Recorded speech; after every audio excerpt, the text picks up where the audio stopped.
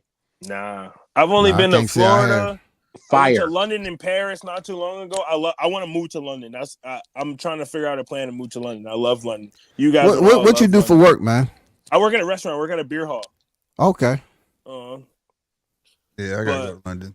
Yeah, That's London, on my bro. bucket list. You would love London. I swear to God, I want to move. I'm gonna move there. I'm just manifesting that. I've been to London before.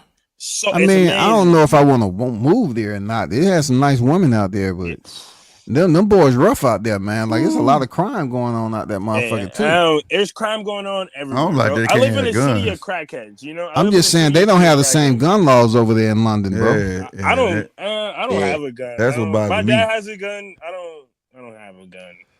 I get it, but they believe in shanking. Let me tell you something. I'd rather be shot than shanked, bro. That shit. They right. believe in slicing niggas 5 times different. Yeah, but a gun. I'm too scared to keep a gun. Any false movement, man, stop it, man. Stop it, man. All you gotta do is go to the range one time, man. Just train yourself, man. Hey, man, let me go get me a pistol. All you need is one range day. That's it. Hey, you can't be scared of no gun, bro. How old are you? I'm 21. Yeah, that's the difference. Because I think in our era we came up around guns. Yeah, we came up around them. Man, I had a gun since the 9th grade, nigga. I had a gun at 9th grade. I had one before then, casino. My dad put one in my hand early.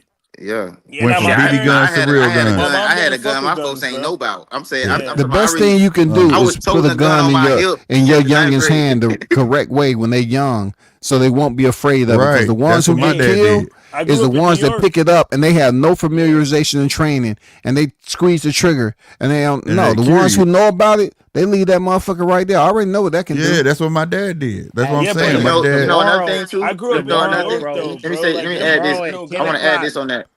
I want to add this on that. AM, my wife will be at the gun range because she go every Saturday, bro.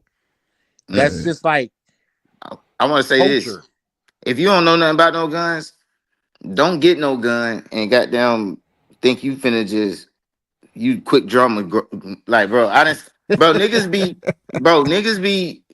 be scary niggas and then get a gun and then bro, that's how I am. I'm with that DJ. But that'll be the reason. That'll be the reason something happened to you because you pulling that bitch and you don't even know what the fuck you doing and then now you done started some real shit. And, but that ain't what it's about, bro. Like when you get a gun, bro, I'm gonna be real with you. My era, it was like MasterCard. You didn't leave home without it. You probably don't even know that slogan, but at the end, for sure. Don't know that slogan. Yeah, you know, be honest, they don't know that slogan. You don't know that slogan. Man, I'm from a high school, bro. But at the end of the day, getting robbed at gunpoint. Right, but at the end of the day, the goal is for your safety, bro. But you hope you never have to use it.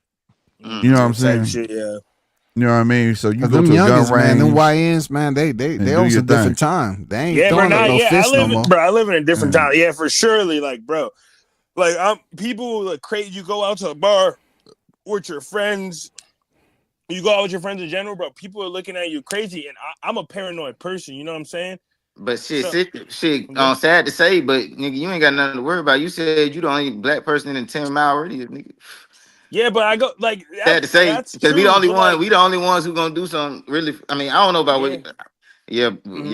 It's I go to places with black people is at, or like not even just black people, bro. Because it's not only my people, but it's like I live in a place where there's a lot of crackheads, bro, who do crackhead shit like try to punk civilians. A crackhead ain't gonna hold you up, you know, because if a crackhead get a pistol, they selling it for some crack. Or food. Yeah, they not gonna keep a pistol. I hate to just say that shit on my motherfucker. show. Motherfucker, come you are punch his ass in his mouth. He ain't gonna do shit, man. Fuck you, crack. Junkies are soft, but like still, bro. Like I'm still not about to play around with no junkie because I don't know what they capable of.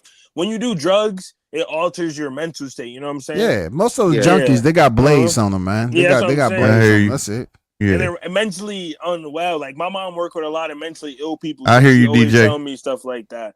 So I'm always like weary about like crackheads and shit like that. So like every time I see a crackhead, like if I'm like outside and shit, I'm instantly grabbing my pocket to reach for my knife. So I couldn't even imagine myself with a gun. I would just be like a sore thumb. Like you would notice me. You know what I'm saying? Like a sore thumb, like a big ass thumb. You know, it's good that you know that about yourself. You know what I'm saying? If you're I'm gonna say this: if you're a timid person, you definitely don't need one. Yeah, bro. I'm not trying to I'm not trying to just because like, you'll get yourself in trouble if you timid and you're not built for it. You'll get That's yourself what I in was trouble. talking about. You might draw your shit and it's on safe and then it's over. Yeah, that's what I was same just shit, saying. bro. That's Same that's shit, that's yeah. what I was talking about. That niggas get a Or gun and you think or they quick use draw it and draw or and use shit. it right or use it in the wrong manner. You know what I'm saying? Bro, Where it shoot wasn't someone warranted. for no reason, bro. They didn't have nothing on them just because they looked Yeah. at me a certain kind of way, and I felt. But that's threatened. good. That's good that you Yeah. know yourself to that point. Yeah, You know for what I'm sure. saying? Yeah, for See sure. see where I come from. Like my dad raised us on that. You know what I'm saying? Like to know use it, and my dad kept them in the house. So when I walked around in the house at 4 or 5 years old and shit like that, it wasn't nothing like, oh, I'm curious. Let me see. You know what I'm saying? Yeah. It was an everyday thing. So like, but these cats today is a little more different because they scared. And I They don't grew want up to in a fight. time where you could get killed for the color of the penalty or the shoelaces you had in your shoes. Right. So Yeah. from where I was from, it was just a safe thing. And just to give y'all a little background, man, I don't want to dig deep into it, but I came up in a blood neighborhood in LA, and bloods were not that prevalent. It's like very little bloods in LA. So it was a safety precaution that we had. But that's neither here or there. I'm in Kansas City now. Right. There's a lot of black people in He's Kansas trying City. to stay in line. He's trying to stay in line. Yeah, my tutor's mom, my old tutor's mom lived in Kansas City, and he was saying there's mad black people out there. Yeah, bro. This is Chocolate City. It's the middle of the world. Yeah, right. This Chocolate is the City. cheat code. Yeah. I mean, once you get to the middle of the map, that's mostly what you're gonna find. Matter of fact, man, shit. Me and Slick linked up. When was this? Like August, September? Yeah, August.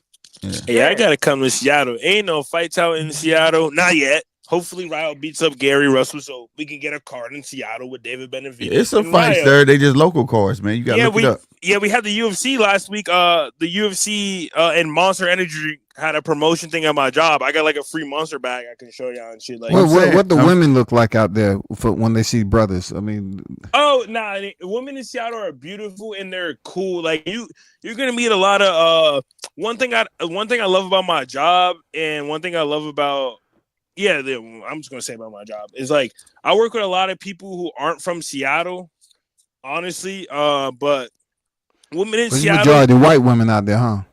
Yeah, and there's a lot of the black girls out here are kind of weird and shit, but they're cool. The only problem because it's cold out in Seattle, ain't it? It's real cold. It's not cold. It's beautiful weather.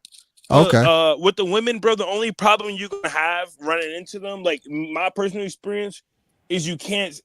I'm not trying to disrespect GMT stream. No, you good. You can't say retard. You can't say faggot.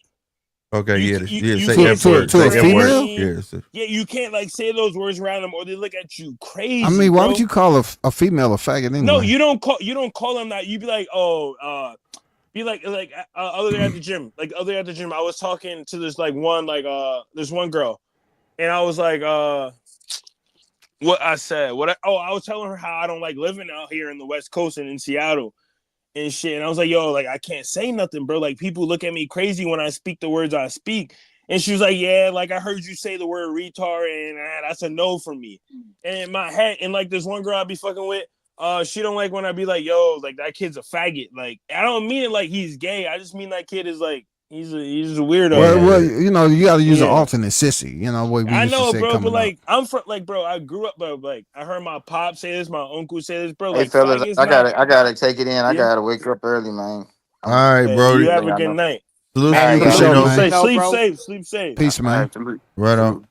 It's a different era. You gotta take this a different era now because see, if you grew up my era, you'd be perfectly safe. You'd be perfectly safe. Absolutely. We had commercials. I remember the Band-Aid commercial, the brand Band-Aid.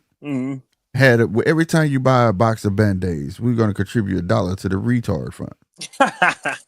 Right, but that was the word for that then. That was the word for that then. Now it's mentally challenged or something like that. Bro. But I don't mean it it's one to switch my. It's like I get words have velocity or velicity, whatever the word Validity, is. But like, validity. bro, yeah, I'm just like, but like, I don't mean it that way, bro. Like, I'm not like, They just with this era, like they look at I've got caught up like that, so I can relate. You know what I'm saying? Yeah. Like, why did you say that? Like, what did I say? Like, I'm yeah, it's dumbfounded. like, What are you talking like, about? yeah, Like, what are you talking but about? at the same time, though, I have to catch Yeah. myself. You just got to read the room around. Yeah, You know bro, who you're yeah, around. This is a Your big retard, era, your bro. retard can be abrasive. You know, look, when you say retard, somebody always try to find a kid in the room to see if it's one retard. Exactly, you know what I'm saying? bro. Real Right, shit. That's right. Seattle for you. Not even in the room, What's bro. good, They Chappelle? not even in the room, bro. They would go drive around the whole neighborhood looking for a retard. But you said about him. You said about him. They would do that shit, bro. Like, Damn. I'm not. I don't know why you moved out there, stand. bro. You should move. I Think had about to, moving bro. somebody I else. had to. It's not my. I moved here my freshman year in high school. I helped my grandmother, RP to her, God bless her soul, but she had Alzheimer's. And Okay. both my parents found really good jobs out here. Like, I love Seattle. I met my best friends here. But I just don't like. I love this. Like, I love the city of Seattle. I don't love the people of Seattle. I'm gonna put it like that. What's good, DJ? So, what's your prediction for tomorrow there? Now, Who, me? yeah, what's your prediction? What did Tank Davis always say? Brutal knockout, bro, because it's a cherry pick. Actually, matter of fact, I take that back. Erase that what I just said out your memory. I hope it's a cherry pick gone wrong, because that's what it is. So it's you wishing no love on my boy Tank. Is bro, what he no say love. he doing. Yeah, exactly. God damn, you got the whole freaking thumbnail. Put it back up, please, bro. Please, Yeah, we say that, for me. man. God damn, y'all For got 1 Tank minute, picking cherries. For El 1 Chin minute, checker. GMT, please. 1 minute. 1 minute just for me. There That's you all. go. Yeah, There thank you you. go, 1 there minute. you It's 10:45 where I'm at. I'll remind you when it's 10:46.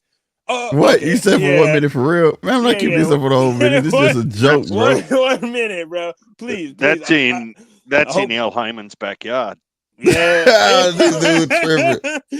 Oh yeah, for real though. He's not lying, bro. That's all Heyman's backyard for real. That's a real I mean, photo. you can put cherries in smoothies and shit. What's wrong with him picking cherries and putting in smoothies? Bro, why are you defending him picking cherries, bro? Oh man, I don't do that. He got to make weight. He came in. It was all in fun. That was all. Yeah, bro. Now, I got another one that would that's gonna make people mad in the future. Is it the one with him like this? Because I have that photo saved on my phone. Oh. Bro, that's gonna make people mad too. That's fucked up, man. That's look. And I'm a Bud fan though, man. Yeah, but I thought shit was funny. Like, what the fuck? You know what I say? I always say, I hope Bud takes a bunch of steroids to beat Canelo. That's what I say personally. I don't think you got to, man. I was watching this video. Shit, he making the weight right. You know, he look making good. the weight right now. Those shadow boxing clips and shit. Yeah, he look Yeah, good. he making but weight right, man. And Bud walk around weight is 175 plus. Yeah, because when I was around him, like I said, he was like 150 150 something in that picture I showed you. Slick, he had some size on him. Slick, you should stream on one of your channels. So if one of them gets struck again, you don't lose both at the same time. You ain't lying. I thought about that too.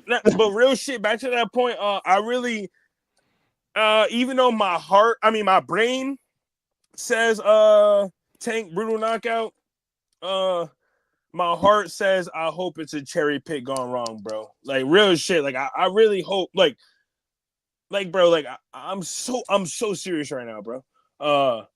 I really hope it's a cherry pick gone wrong. Just bro, like you guys can't tell me Tank fans are not clowns, bro. Oh my god, I'm not a clown. Same with Canelo. I'm not a clown. I'm not a clown. You're not a clown. I've seen Tank in person. I've seen several of his fights in person. I get nothing of a sort that he's a clown. He's a clown. Yeah. To each everyone's entitled to their own opinion. You know what I'm saying? But you characterizing a whole group. Yeah. But a lot of them are, bro. Tank fans are the main reason I deleted social media.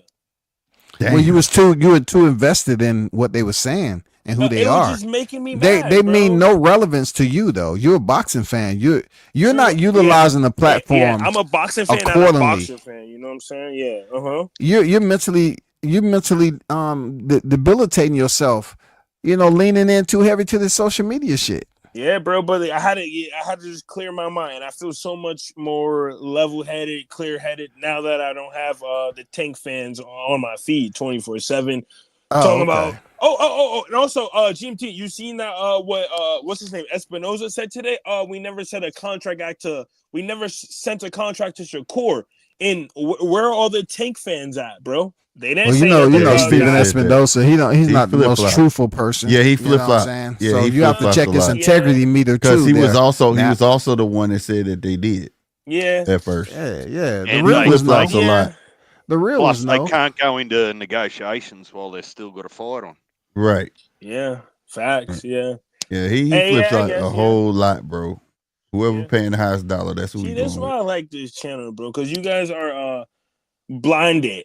You know what I'm saying? Like, a lot of boxing channels are clowns, bro. Like, I've noticed that. Like, I've been getting into boxing for like since the Devin Haney era, and I'm gonna call it the Devin Haney era. I don't care what none of you guys say over here. I fuck with Devin Haney. It's my guy. Go Devin. But I believe in Jesus. I believe in Jesus. Why But is it got to be a So you're a Jesus. loves me. You a No, Jesus love me. Why is But it gotta be a they Devin NOI. Haney era? They're Jesus Why is it Muslim. got to be a Devin Yeah, Haney era? no. I know. No, that's what I'm saying. I'm saying I fuck with I could Devin have sworn Haney. they said they don't want any fans that's not Muslim. They said that? No, man, I'm just joking. I was gonna say if he said that, I'm not a fan of him. But Bro, this is hilarious. yeah, I fuck with Devin, bro. I've been a fan since the Devin Haney era. I forgot what I was about to say after that because you guys got me laughing and shit. But you guys throwing me off. That shit was funny, man. Yeah, you guys throwing me off. I can't lie, but man, a lot of these boxing channels are clowns, bro. You just gotta learn to weed it out, bro. But you gotta learn to weed it out. You got fan channels, you know what I'm saying? Then you got there's probably you in the boxing channel, boxing show, whatever, with Ness. Because Ness is pretty funny. Though you two guys are the only people I honestly find who are like hilarious, have no bias, know how to troll to a certain point. You know what I'm saying? Like, a lot of these people are I don't want to disrespect the stream because I don't want you shit to get fired or nothing, but they're D riders, bro. They're D riders. It's a whole committee, bro, on YouTube. They call them the Alphabet Boys. They go like the dick ride niggas. I know. Bro, they about to get bro. It's so bad to the point where like they piss on a pregnancy test and come out positive, bro. Like, it's getting to that point, bro. Damn, I like that one, dog. Swear to God, bro, it's getting to that point, bro. So in order for it to come out positive, it had to be the bitch to get pregnant. Because I ain't seen no niggas get pregnant. Bro, they not. You need the medical. You need to fill out the medical report there. That's what he said, hey, bro. bro. You know what kind of world we live in too. You know what kind of world we live in now. Dudes can get pregnant according to the world, not to me. Bro. According to the world, bro. It ain't no niggas getting pregnant nowhere. Not over here. I don't care. Okay, but that's over here. I don't care about the transfer. You know how they get down, bro. You know how they get down in this world today, bro. Just like you. Hey, you know those people? Yeah. I'm about to show you who those people is. They take Dude, is that not the biggest school bus you've ever seen?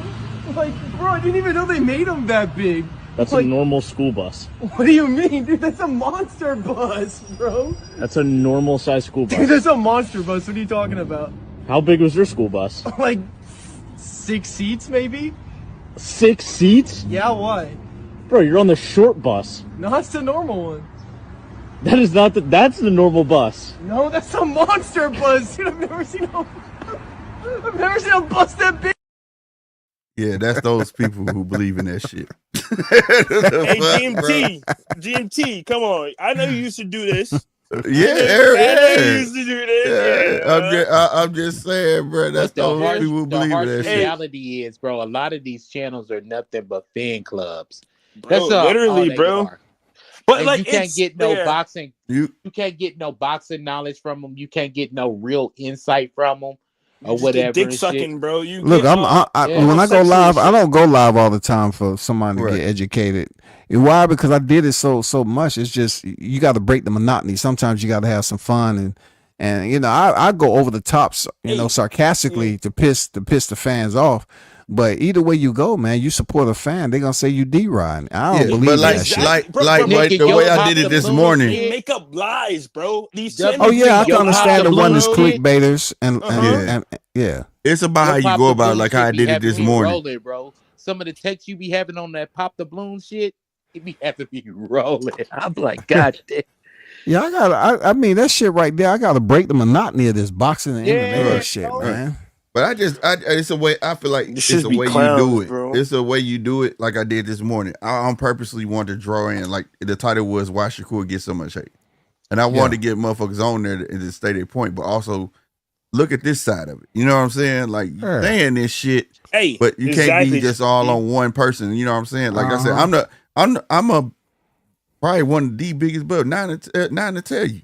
But me and him talk about all the time. Can Bud beat fucking Canelo? And he'll tell me, "Fuck no." Like you know what I'm saying? No. Like that's Hey, not gonna happen. And we go back for it. But I'm rooting I for understand him, his but I'm point not though. picking him. Right. But you right. don't. The key is, Slick, is most of the people that come here, including yourself and Nine and what, they don't get in their feelings about it. Right. You can have a right. debate. Right. You're supposed to be able to have a discussion. Right. You can have a discussion, yeah. you can have a debate, but you don't get all up in your feelings about it like someone, called your daughter or your son something they shouldn't have. So Bro, exactly. You bring up a great point because even that'll happen once a year. Yeah, before I'm gonna just bring up 2 points. A lot of people, just like you said, GMT. You made that video. I watched it fully. Why? Because I was on a live too, right? And I watched it during my lunch break. Why does Shakur get so much hate? I don't understand why he gets so much hate. He was scheduled to fight Floyd Schofield. He pulled out, bro. He was calling for a bunch of fighters to step in and fight him, and they say he fought an electrician. Motherfucker, there's only 1% of fighters who don't do anything but box. Right. Fighting's a common man sport. It's a poor man's sport. Poor man's sport. There's plenty of boxers that got jobs though. Literally, that's something nothing wrong with somebody having a job. Right. Most of them. No. And it's this but Shakur is a full-time boxer there now. Exactly, but he's at the 1% who. So a lot of people believe that the part-time boxer never should have went 9 rounds with a full-time boxer. That's just the way they think. Yeah, but Shakur's not a power puncher, bro. I don't know. We talking about full-time, part-time. That's what you said, right? But we talking we also talking about the fans that look at boxers as an overall, like they're in the consensus of they have all the same attributes. You know what I'm saying? They're not looking at not looking at like you got boxers and you got brawlers or fighters. You know what I'm saying? And they don't look at it like that. And that, like this morning when I was salute to A. Smith that was just on here.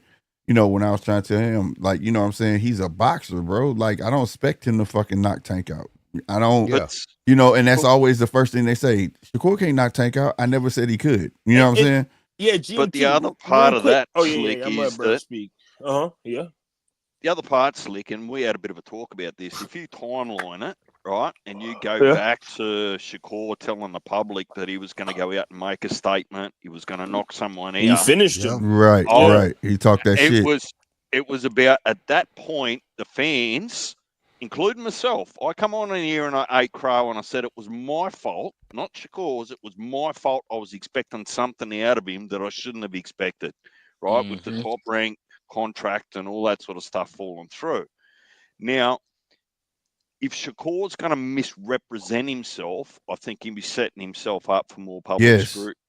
So my point is, if Shakur if he stopped doing that and just come out and he said, look, if the knockout comes, I'll take it, but I am going to box smart and I'm going to do what I need to do to win the fight. Right. However if he does that, I think it actually stops people mistakenly get the wrong idea or the wrong hopes about what they might see from him. Right, right. I think he just sets himself up a little bit when he talks like that. Because we all know. Yeah. I mean, Shakur might knock someone out, but the reality is you just don't expect that from a Shakur fight. Yeah. Watch him literally, craft. And I made that comparison with Mayweather about that same subject a while ago where I told it was somebody on panel. I said, go find a clip of Mayweather where he said he was going to knock somebody out. Yep. He don't. Mayweather don't say that. You know what I'm saying? He never said it because that wasn't his forte. If it came, it came. But he was a boxer. You know what I'm saying?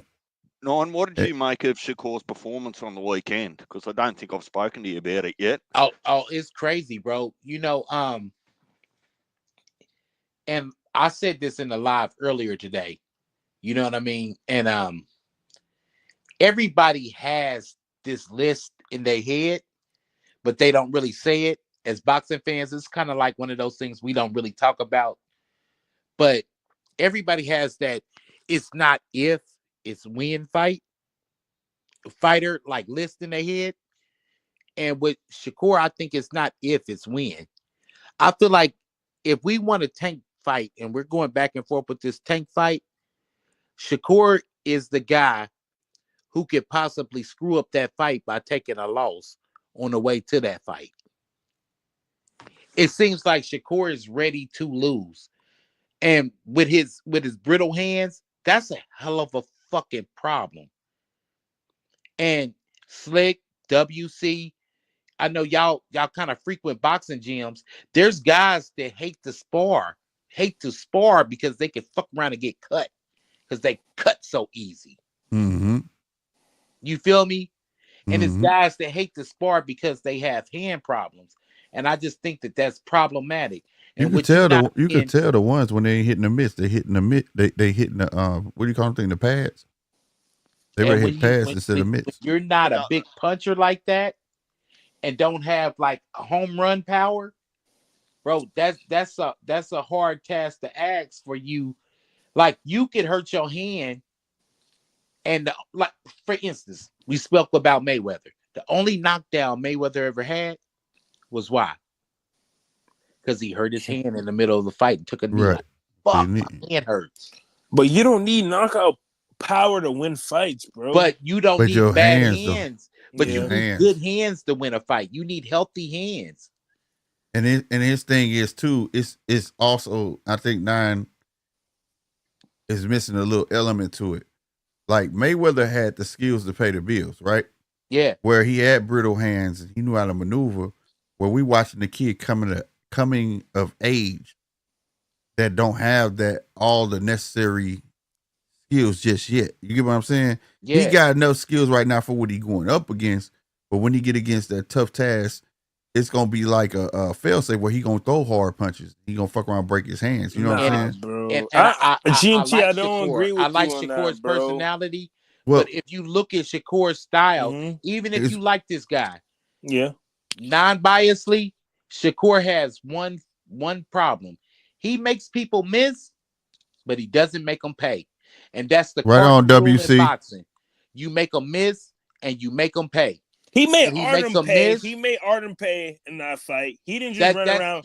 He was catching and shooting. Though. He doesn't do it every fight. Now listen what you said. Listen to what you said. Yeah. Listen to what you said. This is a catch and shoot. Shoot, bow, right?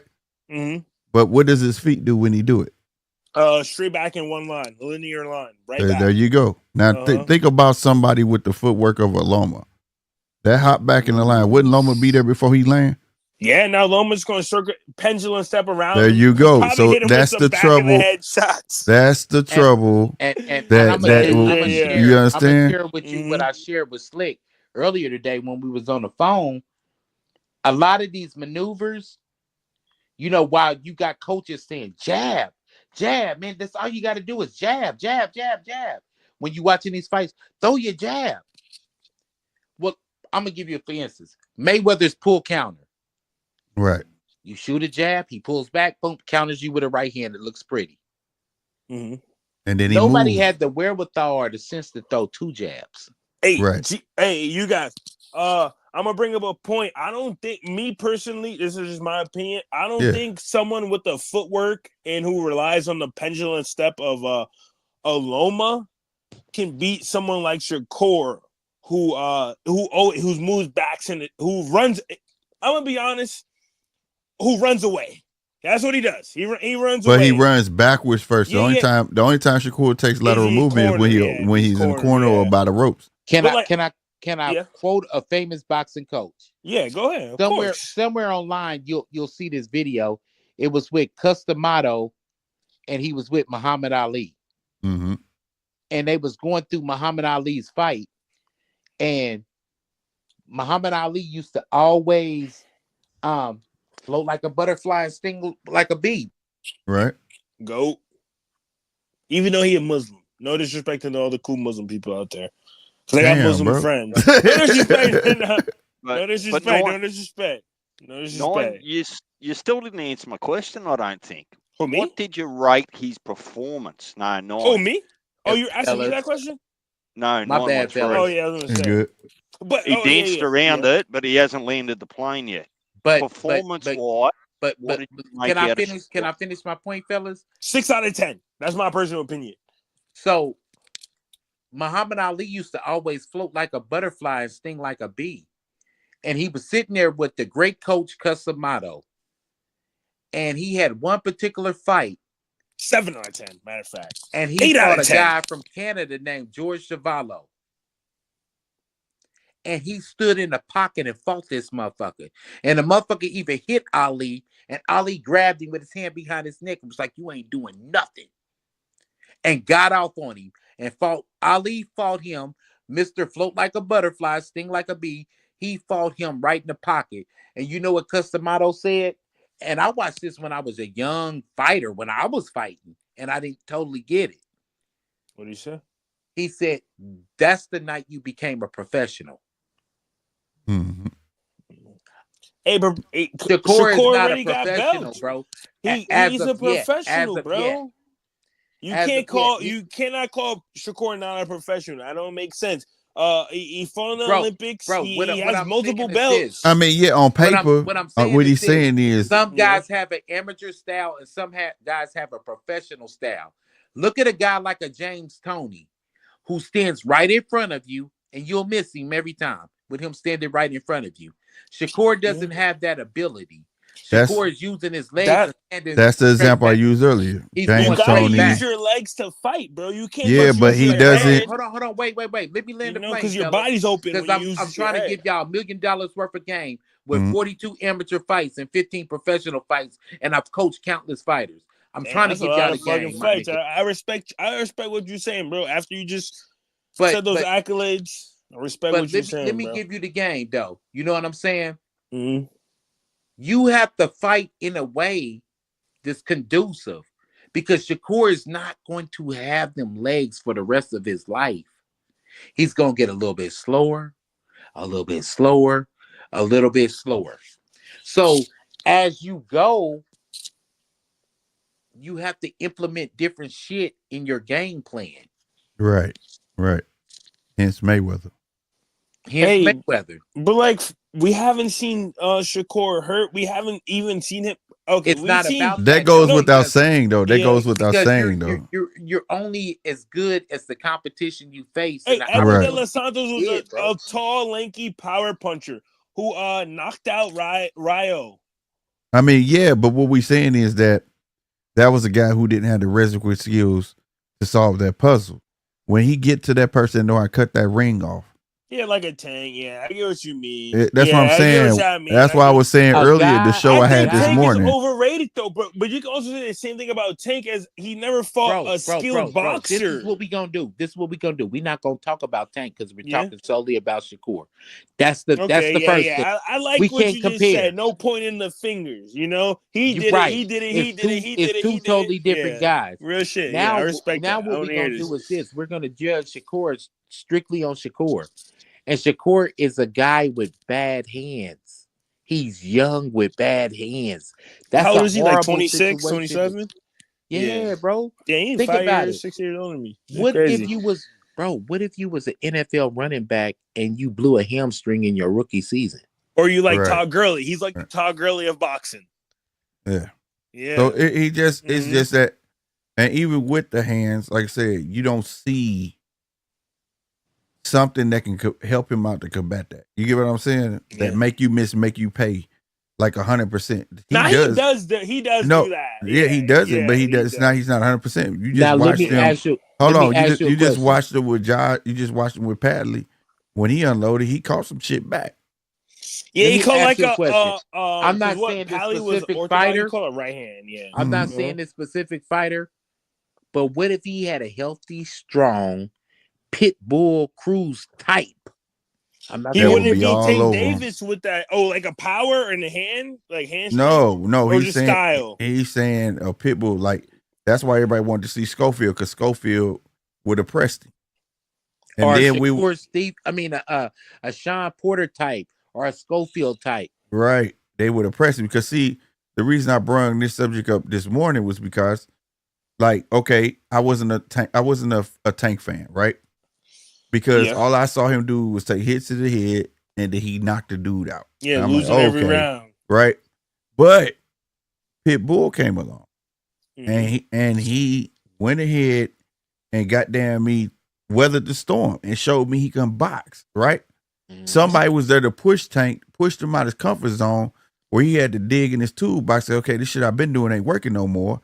I have to figure another way out. You get what I'm saying? Yeah. So I'm just thinking like, okay, that's why I was keen on the Schofield fight. Cause I say, well, he gonna push Shakur. Maybe we gonna see a different Shakur, because one thing for certain that wasn't gonna work with Schofield, that hot back shit. Nah, It could have, yeah, it could have. It could have though. You can't that shit was not gonna work, because you gotta look how Schofield fight. Schofield wants to stick to you like glue. Yeah, he want to stick to you like glue. Yeah. So while you hopping back, he running up on you. Yeah, he's hung. Boom. And he don't. And we saw he don't mind taking hits to give something. You get what I'm saying? Those, and you know he gonna. That's not to say Schofield. That's not to say Schofield was gonna win. You understand what I'm saying? He gonna eat them Shakur shots though. Shakur's but I wanted somebody to push him out of his comfort zone, bro. When to show something different. Got guys that's throwing a million punches, that's kind of difficult to deal with, because guess what? Even if they miss you and you do the hop back shit and they throwing multiple punches, when it's all said and done, see, and I was telling Slick this earlier today. When Shakur does the hop back, he's not looking to counter. He's looking to shell up. Yeah, and that's a new thing at 135.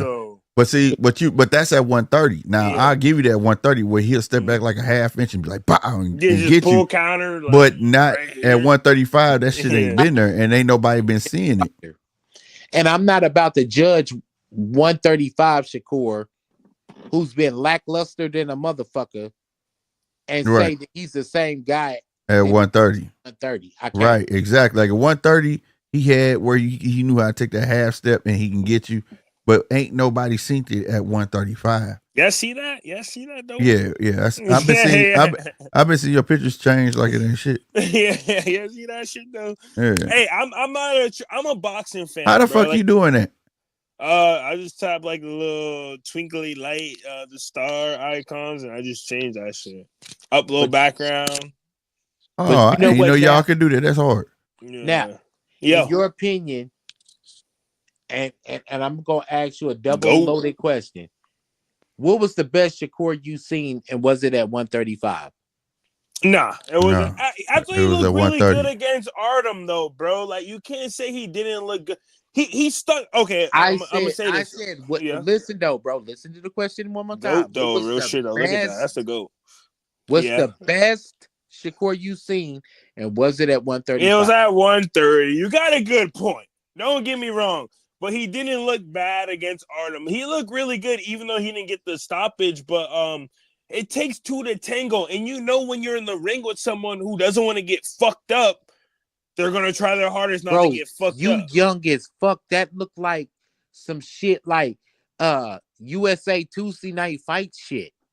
And it was on. I put that fight on Shakur because Shakur could have did more and got him up out of there. You know who stole the show? Keyshawn Davis, and Keyshawn Davis would not Tank Davis the fuck out. That's my personal opinion. That's my personal opinion. Who would knock who out? Keyshawn Davis. He would not Tank the fuck out. I think he's too green for Tank right now. What too green? GMT, bro. He's a silver Olympic. That don't mean shit. That means a lot. That means like a no, because see, you gotta understand he's young minded too. Like that's why them couple of fights where he got his ass in trouble because he thought he was a shit. Like when he got hurt by that one black dude. I remember. And then everybody give him all the praise for beating that one guy the way he did because he came in overweight. Right? No, the guy before that came in overweight. Yeah, Lemos, right? Hey, Lemos gave Richardson Hitcherson. That's fine, and people say that shit, but that's two different fighters. And then they fight two different styles. So then you give him all the praise for that, and then he beats Burnchik, like as if we didn't see who was fucking the Incredible Hulk in the ring. So like, and the people taking it like he will beat motherfucking Tank up. He could beat Tank though. GMT like I'm not saying he doesn't have a chance. I'm not saying he doesn't have a chance, but if I got a fighter, what'd you say, D? I'm not seeing it. If you go back and have a look at Slick's live directly after that fight, and look, I didn't know at the time that Shakur had hand injuries, but that probably wouldn't have changed my mind anyway. The way that he fought, I just said, look, I think I wasn't I Slick. Straight away, I just said, well, look, if I've learned anything today, that maybe Shakur doesn't need Tank right at the moment, because that just might be a bad mistake for him. Right. And I was yelling at the screen, bro. And I was yelling because I felt like he was getting a bad performance. I mean, yeah, that's why I was yelling. It wasn't that he was losing or none of that. It's like he has to get out his own way.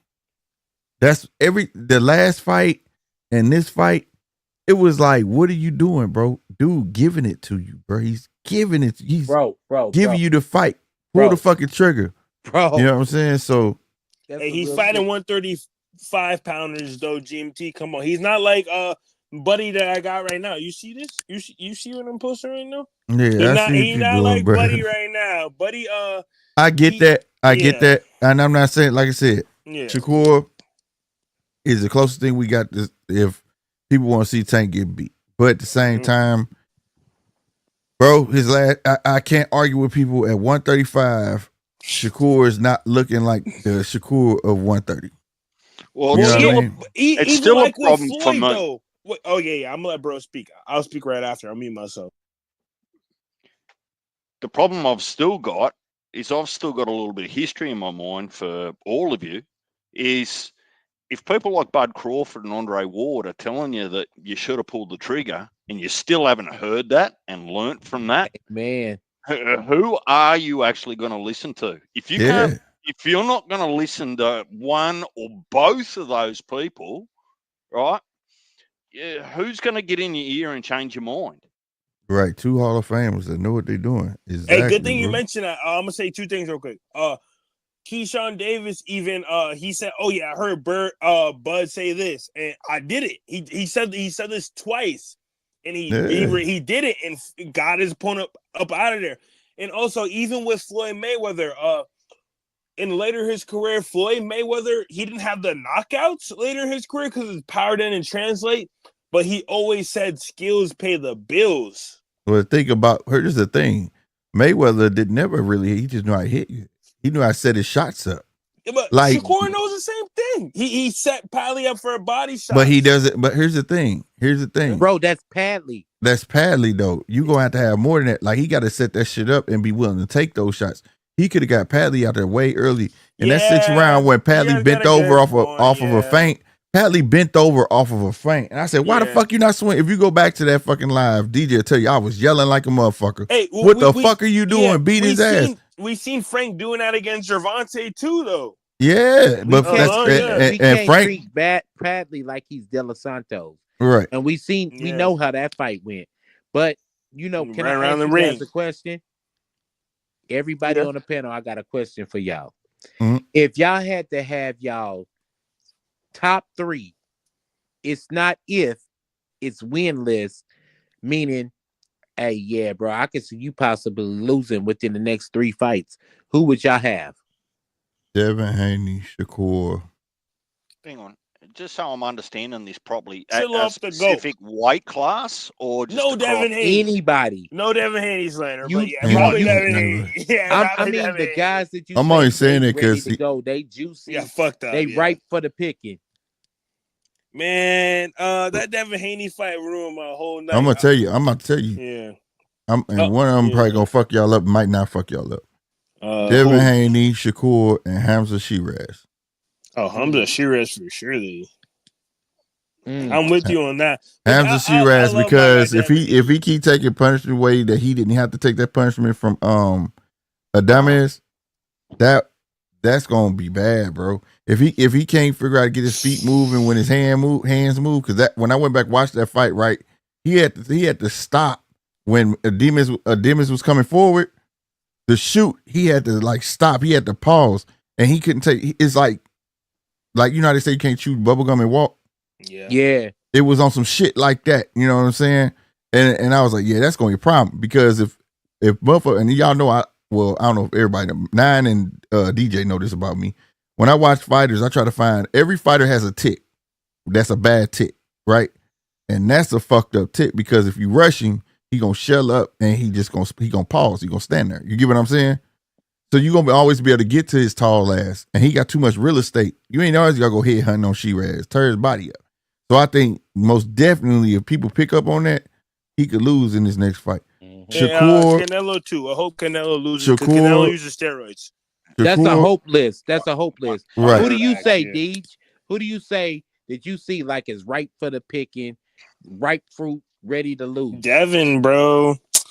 Man, I don't want to hear no Devin shit, bro. That shit gonna make me Hold on, sad, bro. Let bro. DJ let DJ answer, bro. I don't want to be sad going to bed tonight. I know I'm just DJ telling about you to cook guys, on this shit. Bro. Go ahead, What you DJ. say, Deej? Fondora, Boots, and Teofimo. Boots. Oh yeah, I agree with those. I agree Wow. with 2 of those, Fondora and Tio. I don't Boots. You got a good point. Matter of fact, DJ, I agree with all 3 of those. Yeah. You got great points. I can go into detail. Yeah, but no, Go you ahead, got man. great points, bro. Break but that do shit go into down, detail, bro, bro. you Yeah, probably go right, into detail, bro. You got great points. That was beautiful. Deej is Fedora a beast. Boots, yeah, and Tio. Fuck Teofimo. He's a racist piece of shit. Actually, So- not really. He's a clown. He's a clown. Go ahead, DJ. Go ahead, DJ. All right, my turn. Yeah, my fault. I'll mute myself. Fondora, I still don't think is all that. I think that even after his win after Tim Tszyu, and look, let's be fair, Tim might have been a little bit of a hype job, but the cut didn't actually help, and he hasn't fought since. And he copped a bashing. I busted his nose up and all those sorts of things. Plus, he got knocked out. He's been beaten before. I think he's right for the picking. I don't think he can afford to have his confidence too high, other than the Spooner or whatever his name is. I don't know too much about him. Now, Boots just gets hit way too much. And I just don't think he can afford to do that against Stanionis. I don't underestimate Stanionis. And then for Teofimo, I think his head's his worst enemy. He's been out of the ring for a little while. And I think that his ego is his worst enemy because on his night, he can be a problem. But I haven't seen him on his night for a long time now. So there might be a fall from grace. Mm-hmm. That shit's dope, bro. That's really dope as fuck. I like the way you broke that down. Well said, DJ. Damn, I got T.O. Shakur and Boots. Well said, DJ. Deej breaks some shit down, bro. Don't he? But no, shit though. He got great points. Who you think? What's your 3? Now. Tio. Man, I don't want to say it, man, because it really hurts my heart. And GMT, I want to go to bed a happy man tonight. Like, I want to go to bed like. You ain't got to answer, bro. Yeah, but no, I'm gonna answer for you. But like, fuck it. Like, I realistically, I'm probably not gonna lose no sleep. Well, give us Devin. 3.5 then. Yeah. Oh, Okay, he didn't want to say it. Yeah. I didn't want to say it, but you guys made me say it. Tio, Devin, and my last one, who gets a reality check, and man, it's gonna be a hot take, but I'm seriously hoping and praying, like where my crucifix at? I'll get down on both my knees. I really hope it's Tank. I really hope it's Tank, bro. Like, that's your hope list, though. You can call me a hater. Who do you see? Not hope. Realistically, who do you see? Realistically, Terrence Crawford. Me too. For real? Me too. I think Terrence Crawford gets knocked out. I mean, it can happen. It can happen, bro. Yeah, low key. Yeah, I think I love Boots. I mean, not Boots. I don't even know why I said Boots because it was Terrence Crawford.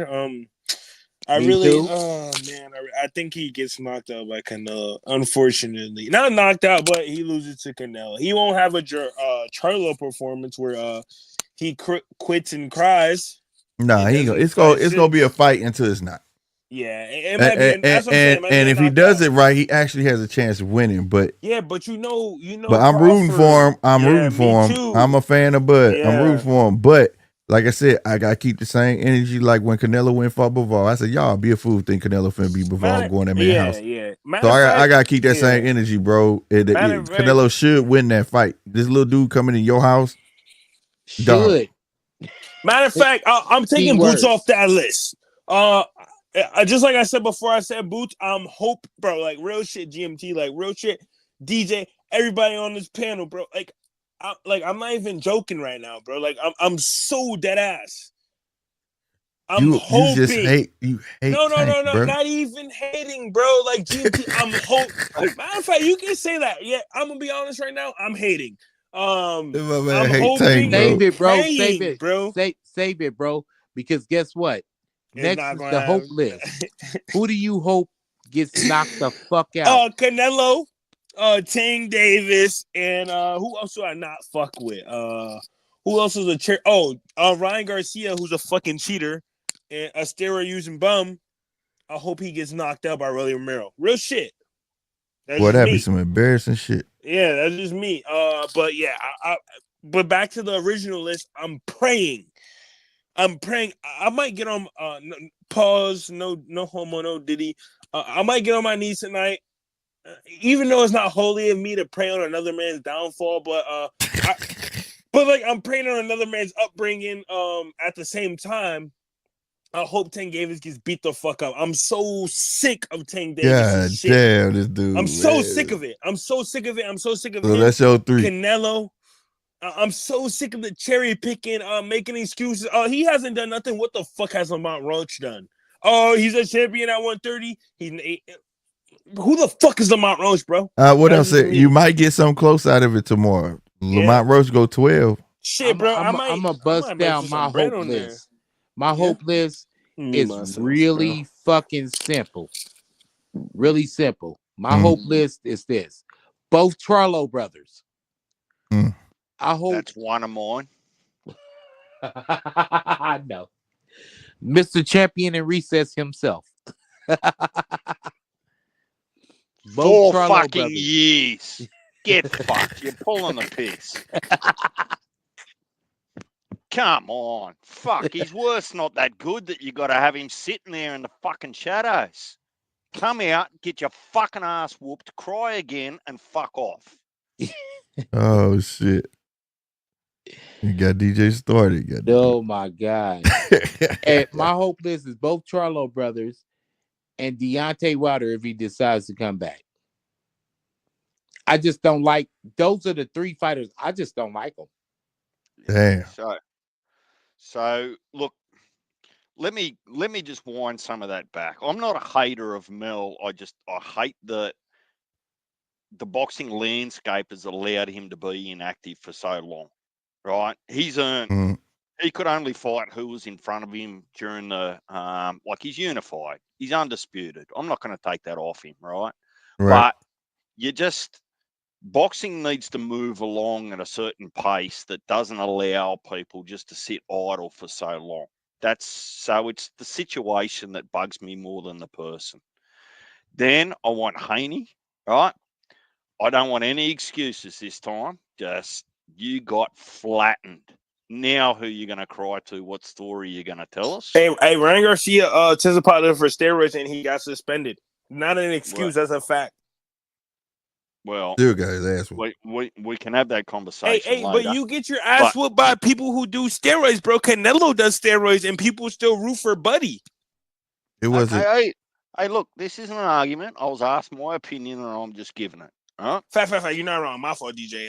I'm just I'm not an advocate for doing steroids, bro. Like me personally, Nobody is. I'm not either. And then probably Dubois, because I've not liked how he's rolled after AJ gave a disgusting performance Dubois didn't give a great performance. AJ just gave a disgusting one. And he Yeah. struts out like he owns AJ the is joint. trash though, bro. So No, he's not. No, he's and not. then to march in there when you've got a fight in front of you and start calling out Usyk and you didn't even front up for Parker, man. Yeah. You're on my list now. You're on my list for sure. And I'm not gonna hate if you have a downfall. Yeah, he trying to say he had an ear infection. And I hope Ryan Garcia never wins another fight a day in his life. I hope he gets knocked out cold by Rolly Romero. Ryan Garcia is a cheater. Nap. Let me tell you about AJ, bro. Everybody that we wanted Fury or either Wilder to fight, AJ had already beat. And if he didn't beat him, we was waiting for him to fight him because they beat AJ. Right. Usyk. AJ fought all these guys first. We still think. Do you understand that Dillian White, bum ass, was Deontay Wilder's mandatory for 4 years? That's who I was thinking of earlier, bro. And when I he said never Chisora. fought Dillian White. And AJ knocked this motherfucker out. That's who I meant earlier, man. You got a good point, bro. No, I was thinking about that slick. I don't think it's Dillian White. I'll look it up. Was it Chisora? No, it was neither of them. Dillian White's still young enough, but he's been out of the game because of some drug testing and bits and pieces. Yeah, there's some about weed. Hey, you can mention all that shit about AJ, but I'm talking like Ryan Garcia, bro. He's a cheating bitch, and you can say, it's not enough, whatever to help a fiber. They were saying the same shit about Canelo until they upped the usage for Combuterol. Well, computer raw will help, but like the stuff that Ryan was on, bro, that's cool. But it doesn't disqualify the fact that how Devin Haney approached the fight and the rounds he could have took and won that fight. He won most of the round till he got dropped, but it's like, bro, like I'm not about to credit no cheaters, bro. Whoa. Back. I ain't see it. Can I just hear that again? He won most rounds. Haney was winning most of the fight until he was getting dropped and beat up. I didn't see that. I don't respect cheaters, bro. You guys really respect cheaters, bro? No, that's not respecting the cheater. It's looking at the fight. I'm on record saying both of them gave a piss poor performance before we even heard about the Osterine and shit. Real shit. Devin fought a fucked up game plan. Devin had no reason running to the middle fighting that man. Devin should have boxed. On steroids, when though, Devin, GMT, right, but that's after the fact. We talking about during the fight when he got rocked that first time. He should have went right back to what he know best, and that was boxing. He chose to fight that man. But we know Devin. Devin not like Shakur. Devin not about to run around the ring. But that's not Devin game. Run to the stands and get a pretzel. He don't run. That's the thing about Devin. He boxed. He didn't box. Devin ain't shit, bro. He didn't box. Don't say Devin not shit, bro. Please stop saying that, bro. Devin is the ultimate. This dude killing me with this shit. He killing me with this shit, bro. man. Stop saying Devin not shit, bro. Please, for me personally, please stop saying that. Come on, I bro. fuck with Devin Haney, bro. I mean, you can fuck with him. We fuck with him, but the truth is the truth, though, bro. But it's the difference between a duck like Tank Davis, bro. The harsh reality ain't shit. Listen, you're bro. You're not allowed to get into your feelings in here. Bro, hey, bro, you're not allowed to get into your feelings. Bro, you right, DJ. Crackhead, bro. I love her to death, bro. That's the harsh reality, bro. Hey, but is Devin a duck like Tank? Do you respect someone who steps to their opponent? What Tank does not Tank affect is a clown, Devin. GMT. You know this, GMT. You know this, bro. He's a clown. No, but what Tank doesn't have nothing to do with Devin did in that fight. Yeah, right. You right, but I respect Devin. I would die on that hill, bro. I would die at Devin. I am on record. You can go. I said if Devin go here and fight this man, he gonna lose. And I said it. And it happened. He should have boxed that man. Man, he should have, bro. But come on, bro. Why that's you do that that's to me, him, bro? though. He chose that outcome, bro. Why? Let me meet you halfway, Nap. Let me meet you halfway. Right? I'm actually not a Devin hater. Right? Yeah. I'm not. I actually don't hate. You can't hate Devin Haney. Hang on. You can hate Bill let Haney. me finish. Yeah, You'll get your turn. I mean, You'll get your turn. What I do give credit for is Devin Haney going to Australia twice, right? With a different promoter to go and actually chase his dreams and get the title. Two of them. Did it twice. Right? Went over there, earned it, came back and proved to everyone in the world, in Australia, in America, that he earned it. Right? I'm not going to take Devon's accolades off him. The biggest issue I have with Devon, right, and put the Ostrin aside, it's not steroids, it's still drugs, right, is the way he reacted to that situation. We don't hear from a man that is Devon Haney. We hear from a man that is Bill Haney.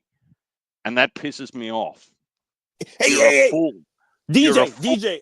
No, not to cut you off. Oh, not to cut you off or nothing, bro. That's what I'm saying, bro. Not to any of you guys on the panel, but the narrative and the hate towards Devon Haney, I've been saying this forever. Bro, I love Devon Haney. I love is a strong word. Actually, pause on that. No Diddy, no homo. I like Devon Haney. But break out the baby oil, fellas. I got the Vaseline. But oh my God! This dude. Hold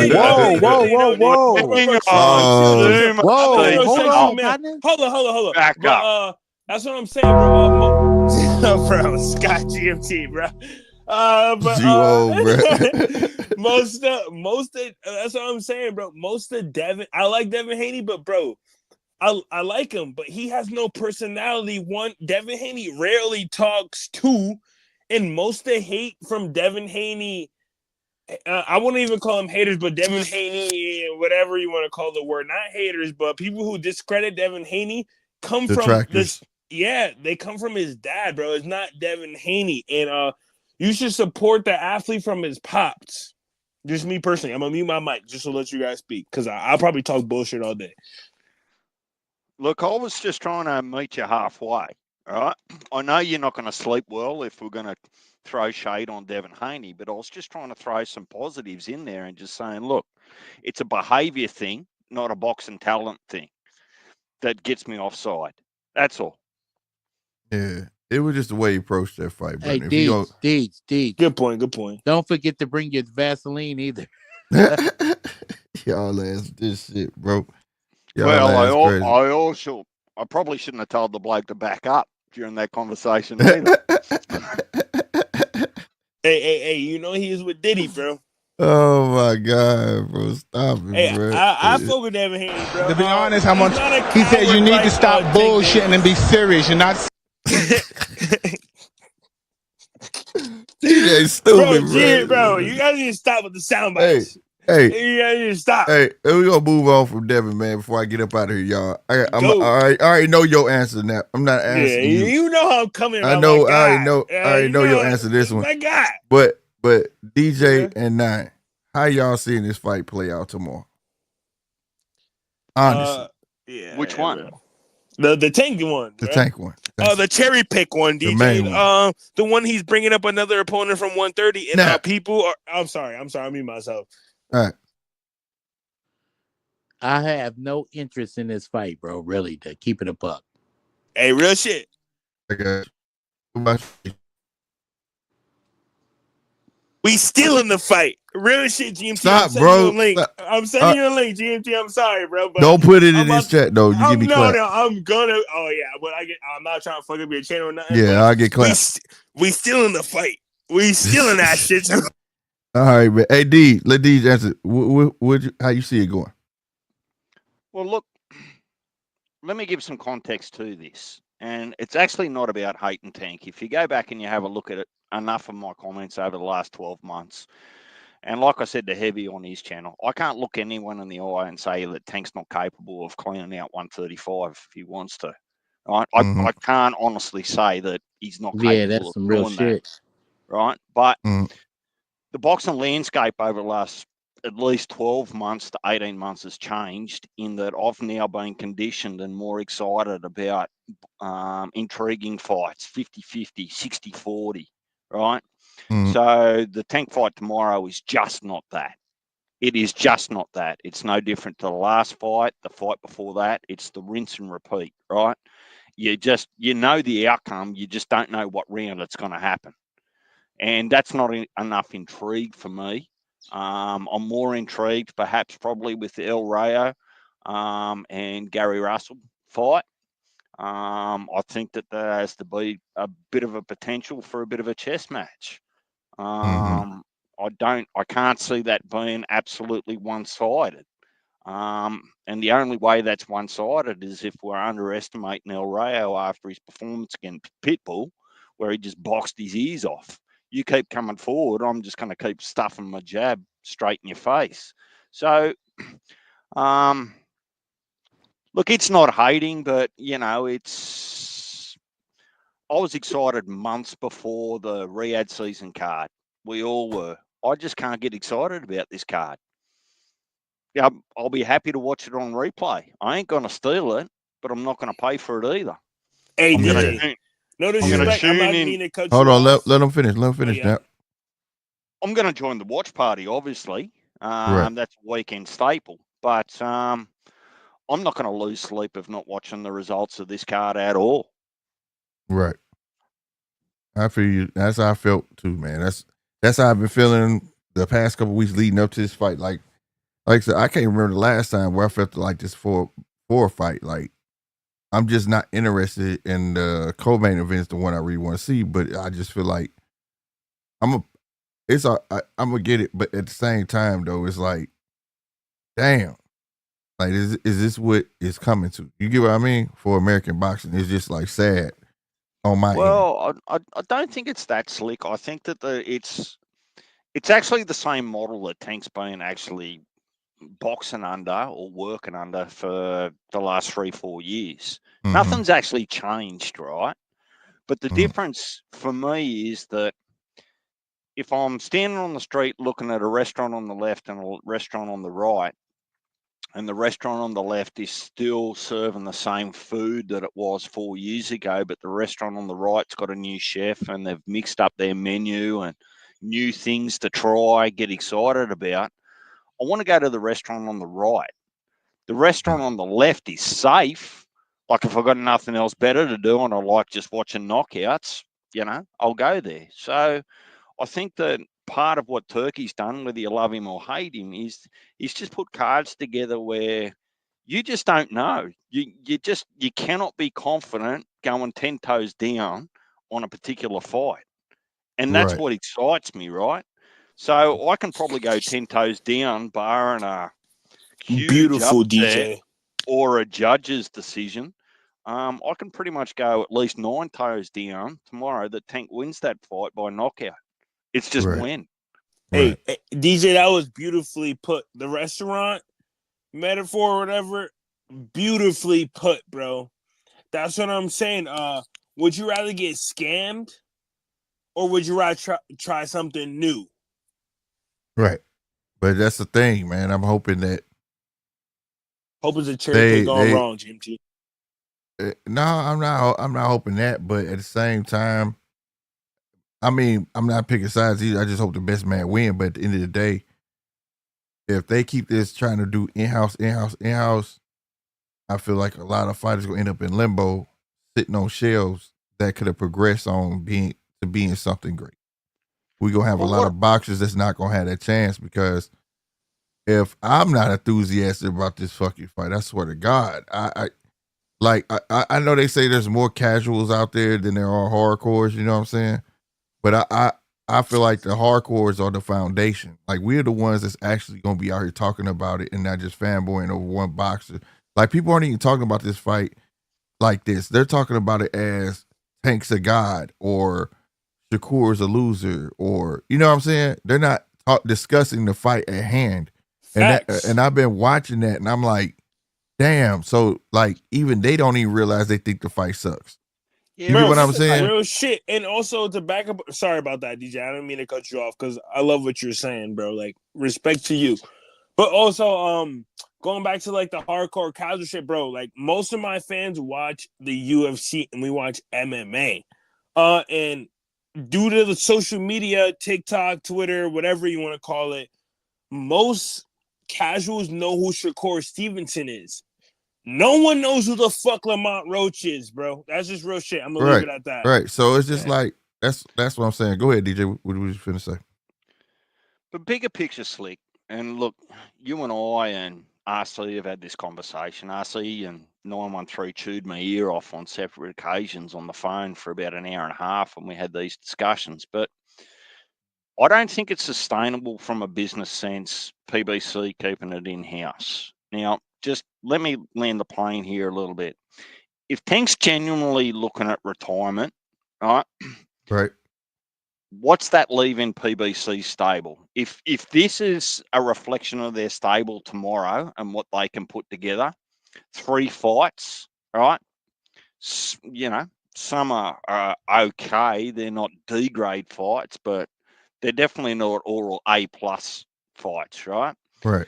So from a Netflix and an Amazon Prime point of view is, what are you actually going to give me for my investment? And I think PBC might go missing, right? Right. So in 12 months' time, and we know that, if anything, Al is quite an astute businessman. Whether you like the way he does business or not, it's a different question. But, you know, the model's going to have to change a little bit, because you and I spoke about this and said, if you only had the money to get one subscription per year, right, would it be ESPN?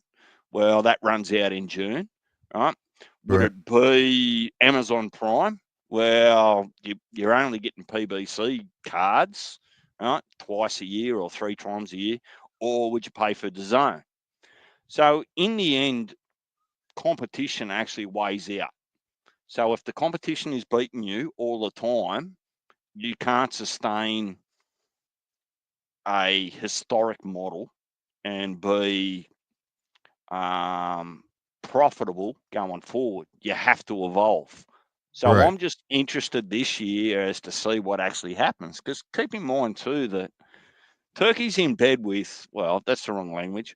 Turkey's now got a seat at the table with PBC, which is the WBC, which is historically what PBC have aligned themselves to. Is that correct? And the WO. Yep. Oh, So, WBA. Sorry, WBA. yeah. So Turkey's got some influence in there, particularly with this Grand Prix that's about to happen, right? He's investing big in that. Mm-hmm. So if Turkey doesn't like the way that it appears on surface value that PBC are just protecting their title holders with the WBC, I think that it's only a matter of time before a little financial influence might change that and get people out of the shadows, off the bed, off the bench, and into the ring. Right. So, look, you can't hate what's going on in boxing. You just can't have it all at once. And I look at the heavyweight division and going, well, what's that going to look like at the end of this year? You know, is this going to be retired? Who's going to come up and own that? What's AJ and Fury going to do? Is Fury just looking for dollars to come out of retirement to fight AJ at Wembley? What are we going to get? Right. Parker? Question marks over Bacoli. He only had 3 days' notice, but I'm not sure he would have come in much lighter and much fitter, even with a full camp. Yeah, we wait to see what they're going to do with Bacoli, because they just said that they took the interim title from him. Well, they were going to do that off Joseph Parker as well. The IBF playing weird games. Yeah, they is. And look, it's inconsistent. What, they stripped Bud 5 minutes after he beat Spence. What fucking for? Right. You know, if you're going to get your sanctioning fee off Bud in that mega fight, why would you strip him straight away? Right. So look what we've seen the last 12 months. It's been amazing. But if PBC are going to put on a superstar Tank with no one else around him, Tank can't carry that burden for PBC forever. Right. And I just don't think he wants to. I mean, you look down that list, other than El Rayo maybe coming up through the ranks and he might make something of himself, who else is on that card that actually sparks anyone's interest? Nobody. Exactly. Nobody. So Tank's carrying the full weight of that card, and any profit is only going to be off Tank. And if he walks away from the game, temporarily or otherwise, at the end of the year, how do PBC replace that? Benavides is not going to. El Rayo's not going to. Pull a Mill or a Mul Charlo out of retirement, they're not going to generate the numbers that Tank did. So, you're looking at a concerning business plan. If I wanted to be an investor, if I wanted to buy shares in PBC, and I have a look at what I'm seeing and maybe what I might be getting in the future, who knows? But then are they going to get a big windfall out of tanking in a way? Yes. Mm-hmm. But how do they reinvest that? Is that just a flash in the pan? So look, I'm interested. I'm really interested to see what's happened. But I've pulled away from started late last year, and I just started to get dragged into the stuff I don't like: the politics, the business, the money, right? And I've just said, well, look, this year I'm only buying the fights the cards that generally interest me. You and I had more fun on some of those. The regular cards, the regular fucking. The fight nights on the Zone on Friday night. Yeah. Like, you want entertainment, go watch some of those for free. You don't got to pay for them. Right. And that's what I'm saying. That's the thing that I wish people would take notice more of. While you get to see fighters being developed on the Friday night fights and things like that. And I'm talking about from an American standpoint, instead of just judging boxing based off America and realize it's a worldwide sport, and then realize that there is other competition. Like the question was, I believe it was on Heavy channel earlier, what other 135 pounders is out there? There's plenty of them, bro. If you look at it from a worldwide standpoint, if you're looking at it from America, you're going to count about 5 or 6. What do you got? Abduliev, you got Motorala. You've got Andy Cruz sitting in there, love him or hate him. There's all these people that spend 5-10 years working their way up the rankings, and the way that they just get shit thrown in their face is it doesn't matter how hard you work. Sometimes you won't get your opportunity because the promoters and the boxers are just looking for the biggest payday, and then they start division shopping. Right. So, right. I made the point earlier. I just said, look, Tank's WBA, was it? Yeah. Nobody's moving in that lane. Nobody is moving. Nobody's working out who's proper, who's real, because nobody's getting their chance. Tank's fighting up and down, left and right. He's not promoting that. What's 913 call it? That production line. Right. And you're going to feel that. You're going to feel that for years to come. Yeah. He keep fighting, and they'll keep allowing him to do this. It's a turnoff for me. Like, this is the first time I cannot think, DJ, where I have not been excited on a Saturday. Like, ooh, this fight, I can't wait. You know what I'm saying?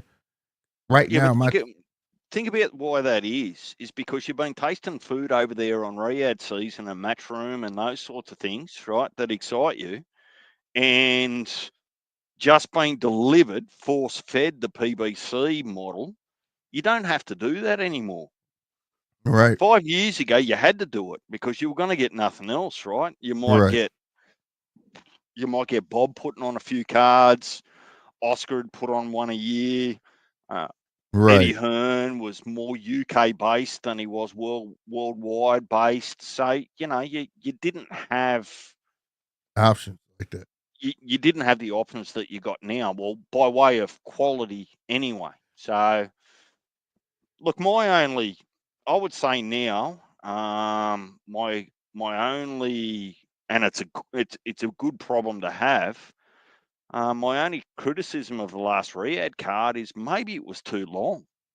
That was a fucking marathon. Yeah, that was all day. But it was all day, but at least it was all enjoyable fights. So that was my thing. Like, I didn't have a problem with it if it's like that. You know what I mean? Because shit, I done been on cards long like that where every fight, like, man, you know how we do. We'll start talking during fucking fight if it ain't worth shit. You know what I mean? But that motherfucker held my attention all the way through. And you're absolutely right. I got an expensive dish for a cheap ass price. You know what I mean? Like, and now they want to shove this shit down my throat for $80 goddamn dollars. Look, just look at the maths. You've heard me use this analogy before, right? If you're shopping for a Ferrari, right, and slick 50s Ferraris have been there for 20 years and they're going to cost you $1.5 million, right? And then you walk down the street and DJ's Ferraris are worth $1 million. Where are you going to buy your Ferrari from? Right. Right. You know, so competition's a good thing. Right. We'll see what happens. But so we lost the boys anyway. I'm going to let you close it out. Look, for everyone that's come through or still listening on multiple channels, Instagram, Twitter, please hit the like button. It's not that hard. If you've been sitting around listening, liking or hating the conversation, hit the like, hit the subscribe. It's free. And it is most generally the people's channel. So at any time, if you've got an opinion, take the link, come up, say good day, introduce yourself, and tell us what you think about the world. Yeah, I'm right. Right on, DJ. Appreciate you, bro.